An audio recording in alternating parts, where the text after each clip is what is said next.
Di masa lalu, pendidikan didominasi oleh hierarki yang sangat kaku antara guru dan juga murid. Guru dianggap sebagai satu-satunya sumber pengetahuan, dan murid hanya bertugas untuk mendengarkan, menerima, serta mengikuti tanpa banyak bertanya. Hierarki ini menempatkan guru dalam posisi superior, sedangkan murid dalam posisi yang sangat pasif. Nilai hierarki yang kaku ini tidak relevan dengan perkembangan pendidikan modern yang lebih menekankan partisipasi aktif dari siswa.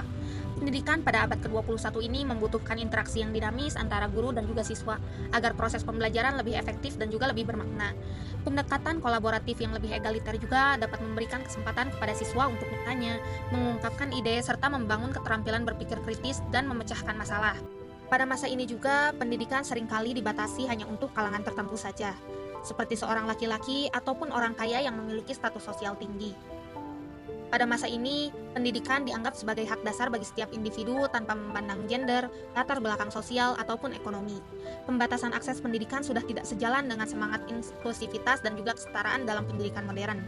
Pendidikan yang merata bagi semua golongan akan menciptakan masyarakat yang lebih berdaya dan berkontribusi terhadap pembangunan bangsa. Pada masa ini, sistem pendidikan seringkali diseragamkan. Sistem pendidikan pada masa ini lebih menekankan keseragaman materi dan juga metode pembelajaran. Semua siswa diajarkan hal yang sama dengan cara yang sama, tanpa memperhatikan perbedaan minat, bakat, ataupun gaya belajar mereka. Di era modern ini sudah diakui bahwa setiap individu memiliki minat, bakat, dan gaya belajar yang berbeda.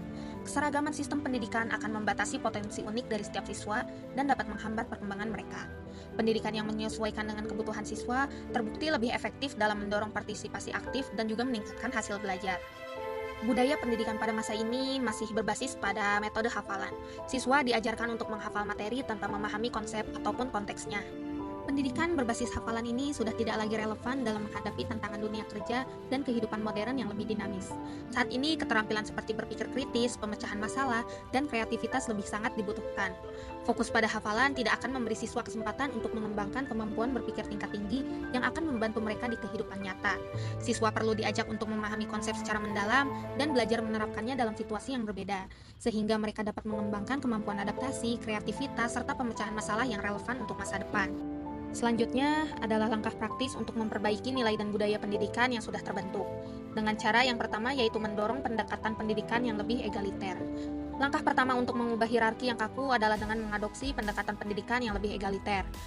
Guru bisa mulai membuka ruang diskusi yang mendorong siswa untuk bertanya, berdiskusi, serta mengungkapkan pendapat mereka.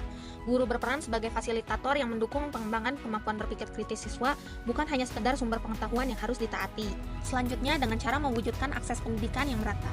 Untuk mewujudkan pendidikan yang inklusif, perlu adanya kebijakan yang mendukung akses pendidikan untuk semua kalangan, baik secara sosial maupun ekonomi. Langkah ini pun perlu melibatkan pemerintah, sekolah, serta komunitas dalam menciptakan program beasiswa, pembangunan sekolah di daerah terpencil, ataupun pengembangan fasilitas belajar bagi anak-anak yang kurang mampu. Selanjutnya, untuk menggantikan sistem yang seragam, sekolah bisa mengembangkan kurikulum yang lebih fleksibel, yang memungkinkan siswa belajar sesuai dengan minat dan gaya belajar mereka. Guru bisa mengidentifikasi preferensi belajar siswa sejak awal, lalu memberikan mereka variasi metode belajar yang sesuai. Selanjutnya, yang terakhir yaitu mengganti pembelajaran berbasis hafalan dengan pembelajaran kontekstual dan kritis. Untuk mengurangi budaya hafalan, sekolah bisa mulai mengganti metode belajar dengan pendekatan berbasis pemahaman konsep dan keterampilan berpikir tingkat tinggi. Alih-alih hanya menghafal, siswa perlu memahami konteks materi dan mampu mengaplikasikannya pada situasi yang nyata.